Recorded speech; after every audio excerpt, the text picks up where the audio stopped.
அணு ஆயுதம் பலமா ஒரு நாட்டுக்குன்னு கேட்டா, "அடப்பாவி மனுஷா இது கூடவா தெரியல உனக்கு?" அப்படின்னு கேட்கக்கூடாது. அணு ஆயுதம் பலம் தான். அதுல எந்த மாற்று கருத்தும் இல்ல. ஆனா யார்ட்ட இருக்குங்கிறத பொறுத்து தான் அதோட மைலேஜே இருக்கு. அணு ஆயுதத்த வச்சிருக்கக்கூடிய எல்லா நாடும் இப்போதைக்கு பயன்படுத்த முடியுமான்னு கேட்டா, மிகப்பெரிய கேள்விக்குறி. 3 வருஷமா யுத்தம் நடக்குது.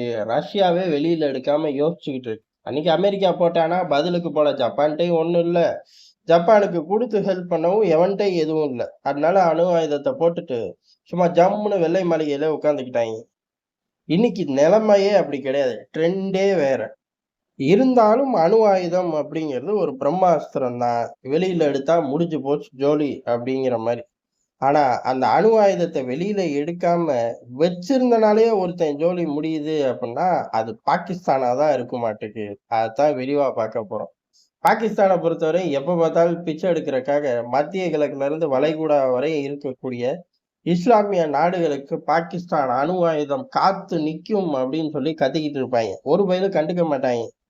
ஏன்னா, அதோட லெவல் என்ன அப்படிங்கிறது எல்லாருக்குமே தெரியும். அத வெளியில எடுக்கவும் முடியாது. எடுத்தாலும் அடுத்த சிக்கல், இத உன்ட்ட இருந்து வாங்கிட்டு வந்து எடுத்து கிழியோ கிழின்னு கிழிஞ்சு போயிரும் போங்கிற மாரி, எல்லா நாடுகளும் பல விஷயங்கள் யோசிச்சுக்கிட்டே இருப்பார்கள். அணு ஆயுதத்த நோக்கி போவார்கள். இப்ப இஸ்ரேல் போய் கத்தாருக்குள்ள சம்பவம் பண்ணவும், என்னடா இது பெரிய கஷ்டமா இருக்கு. இப்பதான் அமெரிக்காவுக்கு கொட்டி குடுத்தோம்.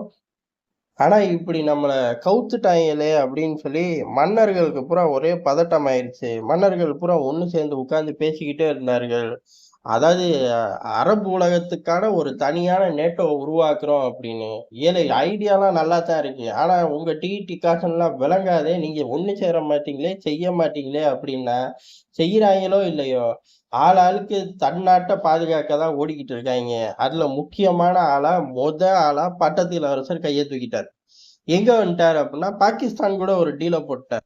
நியாயப்படி அந்த மாரி டீல் எப்படி இருக்கும் அப்படின்னா, சவுதிக்கு ஒண்ணுனா பாகிஸ்தான் ஓடி வரும். பாகிஸ்தானுக்கு ஒண்ணுனா சவுதி ஓடி வரும். இதான் அந்த டீல். 2 நாடு மாறி மாறி காப்பாத்திக்குவார்கள். ஆனா இங்க வந்து சவுதிக்கு ஒண்ணுனா பாகிஸ்தான் ஓடி போகும். பாகிஸ்தானுக்கு ஒண்ணுனா பாகிஸ்தானே பார்த்துக்கணுங்கிற நிலைமை ஆயிரும். அது கட்டாயம் நடக்கும். நடக்கும்போது தானே தெரியும். அப்படிதான் இந்த டீல் மாறி போகும். அதுக்கு முன்னாடியே ஆப்பு வந்துருச்சு இந்த டீலுக்கு. காரணம் என்ன அப்படின்னா, சவுதிய காப்பாத்த இப்ப 25,000 வீரர்கள பாகிஸ்தான் டிரான்ஸ்பர் பண்ணணும். இந்த அக்ரிமெண்ட் காரணமா. அணு ஆயுதம் வச்சு கிழிக்கிறலாம் 2வது. அதுக்கு தேவைப்பட்டா பார்த்துக்குவோங்கிற மாரி தான் சம்பவம் வரப்போகுது. இப்ப 25,000 வீரர்கள். காரணம் என்ன? சவுதிக்கு ஏகப்பட்ட இடத்துல பஞ்சாயத்து இருக்கு. இதுல பெரும் பஞ்சாயத்து அப்படிங்கிறது ஏமன்ல இருக்கு. ஏமன சமாளிக்கிறதுக்காக ஒரு 25,000 பாகிஸ்தான் வீரர்கள டிரான்ஸ்பர் பண்றார்கள். வடகொரிய வீரர்கள் எப்படி ரஷ்யாவுக்காக உக்ரைனுக்குள்ளயும் சரி, ரஷ்யாவோட சில பகுதிகள்லயும் சரி, யுத்தத்துல ஈடுபட்டார்கள். அதிலேயே நெறைய பேர் இறந்துட்டார்கள். கிம் ஜாங் உன்னே கண்ணீர் வடிச்சு, இறுதி மரியாதையெல்லாம் செலுத்திக்கிட்டு இருந்தார். பாகிஸ்தான பொறுத்தவரை என்ன ஆகும்? பாகிஸ்தான பொறுத்தவரை ஏமனுக்குள்ள போனா ஒரு பய திரும்ப மாட்டான்.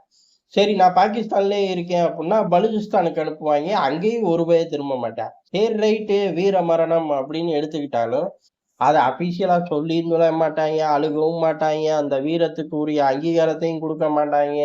அப்படி ஒரு சம்பவம் நடந்ததே சொல்ல மாட்டாய்ங்க. மீறி போய் கேட்டா, கண்டுபிடிச்சு எவனாச்சும் கேட்டா, அவனுக்கு டிக்கெட் கிழிச்சு குடுத்துருவாய்ங்க. இல்ல வெளிநாட்டு ஏஜென்சியா இருந்தா பொய் சொல்லுது இந்தியா கூட சேர்ந்துக்கிட்டுன்ருவாய்ங்க. இதுக்கு மத்தியில நம்ம போய் என்னத்த சாதிக்க போறோம்? அப்படிங்கிற ஒரு எண்ணம் பலுசிஸ்தான் விஷயத்திலேயே பாகிஸ்தான் வீரர்களுக்கு ஜாஸ்தி. சவுதி விஷயத்துல அது இன்னமும் கணிசமா கூடி போச்சு. காரணம் என்ன அப்படின்னா, பாகிஸ்தான் ராணுவத்துல இருக்கக்கூடிய உயர் அதிகாரிகள் பூராமே இங்க முடிச்சுட்டு அங்க வேலைக்கு போயிருவாய்ங்க. சில சமயம் இங்க விஆர்எஸ் குடுத்துட்டே பட்டத்து இளவரசர்கிட்ட வேலைக்கு போயிருவாய்ங்க. அங்க சவுதியில உள்ள ராணுவம் திடீர்னு கிளர்ச்சியில ஈடுபட்டாலோ, இல்ல சவுதியில உள்ள ராணுவத்தோட பாதுகாப்பை மீறி ஒரு பாதுகாப்பு வளையம் வைக்கணுங்கிறக்காக இவனுங்களையும் பிரைவேட்டா தூக்கிட்டு போய் வச்சிருப்பாய்ங்க. அதுல செம்ம காசு.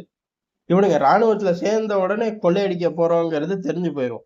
அதே சமயம் பட்டத்து இளவரசரை நோக்கி அண்ட போறோம்னு தெரிஞ்சா பயங்கர குஷி ஆயிருவாங்க. முழு நேரமா அதையே பார்க்க ஆரம்பிச்சிருவாங்க. மத்த எல்லாத்தையும் மறந்துருவாங்க. அங்கிட்டே திட்டம் தீட்டி அப்படியே கரையேறுறதுதான் இவனுங்களோட வாழ்நாள் லட்சியம்.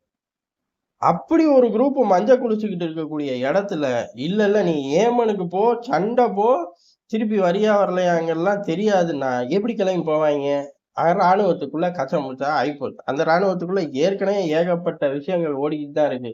பலுசிஸ்தானுக்கு நம்மள மட்டும் அனுப்புறாய்ங்க. இந்திய எல்லைகளுக்கு நம்மள மட்டும் அனுப்புறாய்ங்க. உயர் அதிகாரிகள், பஞ்சாபை சேர்ந்த வீரர்கள், அதாவது பாகிஸ்தான் பஞ்சாபை சேர்ந்த வீரர்கள் எல்லாம் மஞ்ச குளிச்சுக்கிட்டு அங்கேயே ஜம்முன்னு திரியிறாய்ங்க அப்படின்னு ஏகபோக சண்டை ஓடிக்கிட்டு இருக்கும்போது, இந்த சண்டையோட சண்டையா ஒரு பக்கம் சவுதியில போய் வேற கொழிக்கிறாய்ங்க அப்படின்னு இருந்த இடத்துல, "நீ போய் சாவு" அப்படின்னு அனுப்புனா எப்படி இருக்கும்? கலவரம் வெடிச்சிருச்சு.